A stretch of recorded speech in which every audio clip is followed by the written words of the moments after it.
पहले किस्सों की दास्तां के सिलसिले शुरू हुए, बनके कहानियां कहानियां। मैं राजेश कुमार, आइए सुनते हैं आज की कहानी। आज की कहानी नमस्ते, है और आज की हमारी इस खास चर्चा में आपका स्वागत है। आज हमारे सामने एक बहुत ही, मैं कहूंगा, एक रहस्यमयी राजस्थानी लोक कथा के कुछ हिस्से हैं, और इसका शीर्षक ही आपको सोचने पे मजबूर कर देगा। जब रानी के गर्भ से पैदा हुआ मेंढक। ये शीर्षक सुनते ही मतलब दिमाग में हजारों सवाल उठते हैं बिल्कुल। कि ये क्या था, कोई श्राप था, कोई जादू, या इसके पीछे कोई बहुत गहरा मतलब छिपा हुआ है। हाँ, और कहानी है कुंडलगढ़ की। एक खुशहाल राज्य है, वीर राजा हैं, मतलब सब कुछ सही है। बाहर से तो सब कुछ सही है। हाँ, बाहर से। लेकिन महल के अंदर एक खामोशी है, एक अधूरापन है, क्योंकि राजा रानी की गोद सालों से सुनी है। तो ये कहानी सिर्फ एक वारिस के इंतजार की नहीं, बल्कि आज हम ये समझने की कोशिश करेंगे कि इस पूरी कहानी में असली शक्ति किसके पास है। ये बहुत दिलचस्प सवाल है ना? वो भविष्यवाणी करने वाली जोगन, जन्म देने वाली माँ, या फिर वो चुप रहकर सब कुछ बदल देने वाला राजकुमार। और मुझे लगता है लोक कथाएं हमें यही तो सिखाती हैं। वो हमें शक्ति को देखने का एक अलग नजरिया देती हैं। सही बात है। वो हमें बताती हैं कि शक्ति हमेशा तलवार में या ऊंची आवाज में नहीं होती।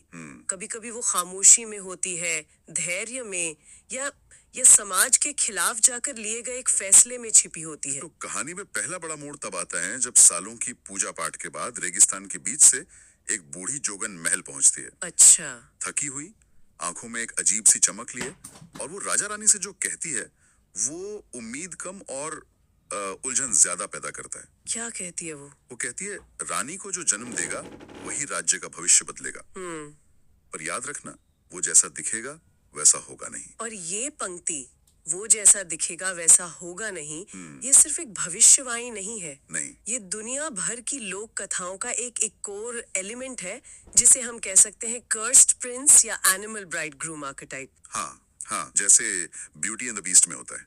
बिल्कुल।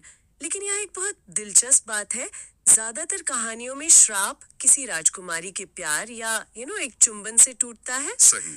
पर यहाँ कहानी माँ के वात्सल्य और धैर्य को उससे भी ऊपर रख रही है, और यही इस कहानी को बहुत खास बनाता है। और जिस तरह से ये कहा गया होगा, मुझे लगता है इसमें आवाज का बहुत बड़ा खेल रहा होगा। बिल्कुल। सोच कर देखिए उस माहौल को। एक कथाकार जब ये कहानी सुना रहा होगा तो इस एक लाइन पर आकर वो अपनी आवाज को धीमा कर लेता होगा, उसमें एक रहस्य घोल देता होगा। जैसे, पर याद रखना। हाँ, यहाँ एक ठहराव, वो जैसा दिखेगा, और फिर शायद एक फुसफुसाहट में, वैसा होगा नहीं। कमाल है। ये आवाज का उतार चढ़ाव ही है जो सुनने वाले के मन में आने वाले तूफान का एक तरह से बीज बो देता है। राजा रानी ने तो इसे शायद कोई पहेली समझकर नजरअंदाज कर दिया। उन्हें लगा होगा कि ये बस ऐसी ही कोई बात है। हाँ, लेकिन कुछ महीनों बाद वही हुआ जिसका सबको इंतजार था। महल में शहनाइयां बजने लगीं, रानी माँ बनने वाली थी। पूरे राज्य में जश्न की तैयारी शुरू हो गई। पर जैसे ही दाई कमरे से बाहर निकली, उसका चेहरा सफेद पड़ा हुआ था। ओके। उसके हाथ कांप रहे थे, और उसकी गोद में कोई राजकुमार नहीं, बल्कि एक जिंदा मेंढक था। और यहाँ कहानी एक पल के लिए जैसे थम जाती है। पूरे महल में एक विस्फोट होता है, हर तरफ से आवाजें आने लगती हैं। ये क्या हो गया? ये तो श्राप है। हाँ, रानी अपवित्र हो गई। एक कोहराम मच जाता है, राजा का चेहरा गुस्से और अपमान से लाल हो जाता है। उसे लगता है ये उसके वंश का अपमान है। बिल्कुल, उसकी मर्दानगी का अपमान है।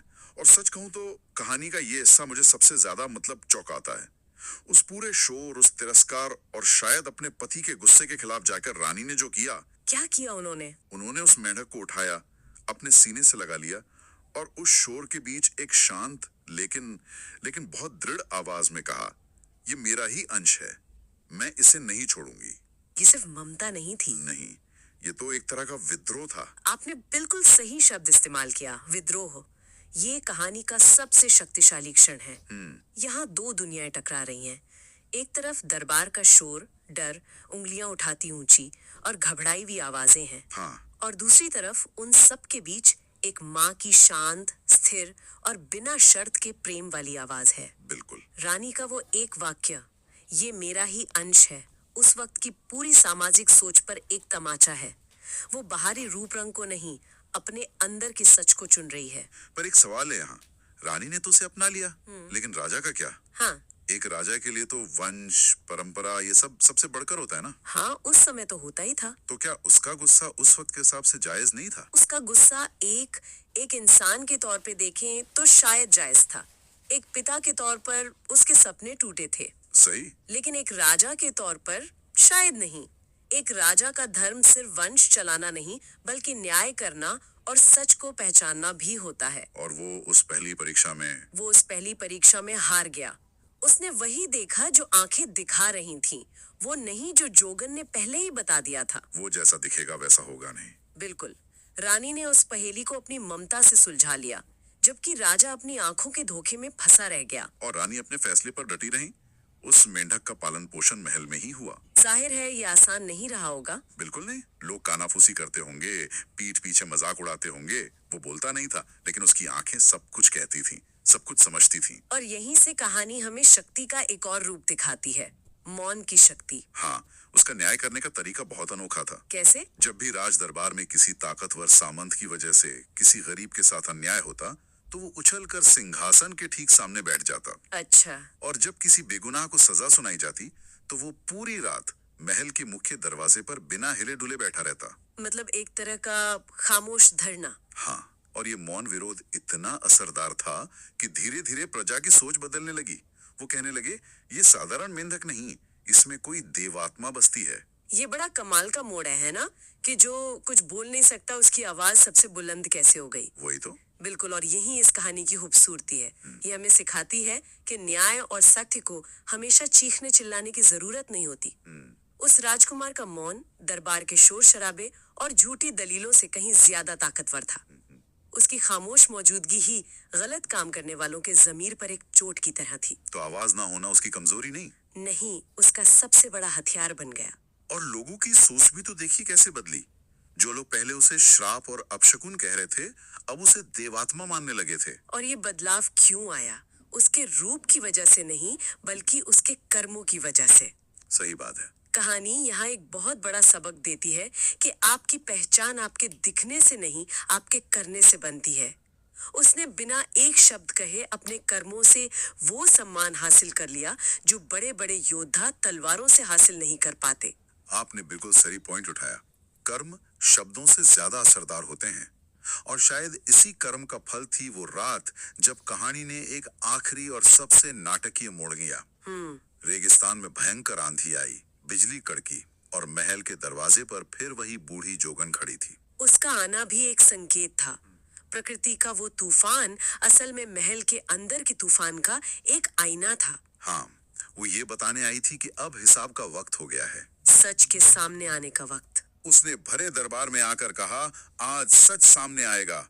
जो इससे घृणा करेगा वो राज्य खो देगा, जो इसे अपनाएगा वही सच्चा राजा होगा। ये एक तरह की अंतिम परीक्षा थी। बिल्कुल। और फिर जोगन ने अपने कमंडल से मेंढक पर जल छिड़का, और अगले ही पल सबके सामने एक तेजस्वी युवराज खड़ा था। क्या कमाल का दृश्य रहा होगा। मतलब सबकी सांसें रुक गई होंगी। और उस युवराज के पहले शब्द वो थे, मैं श्रापग्रस्त राजकुमार था, तुम्हारे प्रेम और धैर्य ने मुझे मुक्ति दी माँ। इन शब्दों से ये साफ हो गया कि उसे सब कुछ याद था। वो तिरस्कार, वो नफरत, और सबसे बढ़कर अपनी माँ का वो अटूट विश्वास। तो यहाँ वो बड़ा सवाल फिर से खड़ा होता है जो हमने शुरू में भी उठाया था। हाँ, कि श्राप तोड़ा किसने? हाँ, श्राप असल में तोड़ा किसने? जोगन के जादुई पानी ने? मुझे नहीं लगता। नहीं। लोक कथाओं में जादू या चमत्कार कभी बाहरी शक्तियों से नहीं होते। वो हमेशा अंदर की हिम्मत, अंदर के विश्वास से पैदा होते हैं। था। हाँ, जोगन का आना तो बस एक आखिरी कड़ी थी।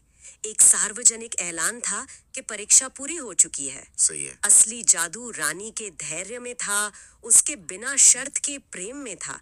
अगर रानी ने उसे पहले ही दिन छोड़ दिया होता, तो दुनिया का कोई जादू उसे वापस नहीं ला सकता था। तो ये सिर्फ राजकुमार की वापसी नहीं थी? नहीं, ये पूरे राज्य के लिए एक नई सुबह थी। ये नफरत पर प्यार की, दिखावे पर सच्चाई की, और जल्दबाजी पर धैर्य की जीत थी। तो इस पूरी कहानी का, इस चर्चा का आखिर मतलब क्या निकलता है? एक तो साफ है, जो आंखों से दिखे जरूरी नहीं वही सच हो। बिल्कुल। मेंढक का रूप तो बस एक पर्दा था जिसके पीछे एक न्यायप्रिय आत्मा छुपी थी। और दूसरी, उससे भी बड़ी बात, प्रेम और विश्वास हर श्राप को तोड़ सकते हैं। सही कहा।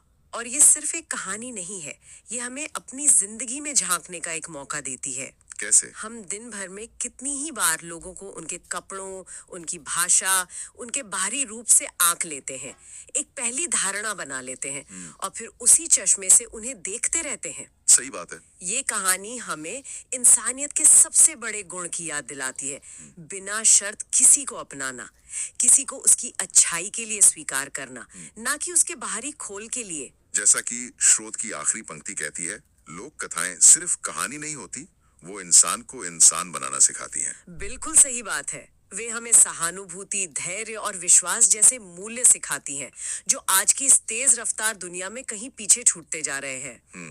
ये हमें बताती हैं कि कभी-कभी सबसे बड़ी लड़ाइयाँ तलवार से नहीं, बल्कि चुप रहकर, अपने सच पर टिके रहकर जीती जाती हैं। तो अब अगर हम अपने शुरुआती सवाल पर वापस आए कि असली शक्ति किसके पास थी, तो जवाब शायद किसी एक के पास नहीं है। नहीं, रास्ते पर चलने की हिम्मत दी और राजकुमार के मौन न्याय ने मंजिल तक पहुंचाया। शक्ति इन तीनों के संतुलन में थी। यहाँ एक विचार छोड़कर जा रहे हैं। कहानी माँ के प्रेम और धैर्य पर केंद्रित है, जिसने श्राप तोड़ा। हमने ये भी बात की कि राजकुमार के कर्मों ने लोगों की सोच बदली। हाँ। लेकिन क्या इसमें प्रजा की बदलती सोच का कोई योगदान नहीं था? अगर प्रजा उस मेंढक में देवात्मा देखना शुरू ना करती, अगर वो उसके मौन न्याय का सम्मान ना करते, तो क्या दरबार पर वो नैतिक दबाव बन पाता? ये सोचने वाली बात है। क्या कहानी का अंत फिर भी यही होता? सोचिएगा जरूर।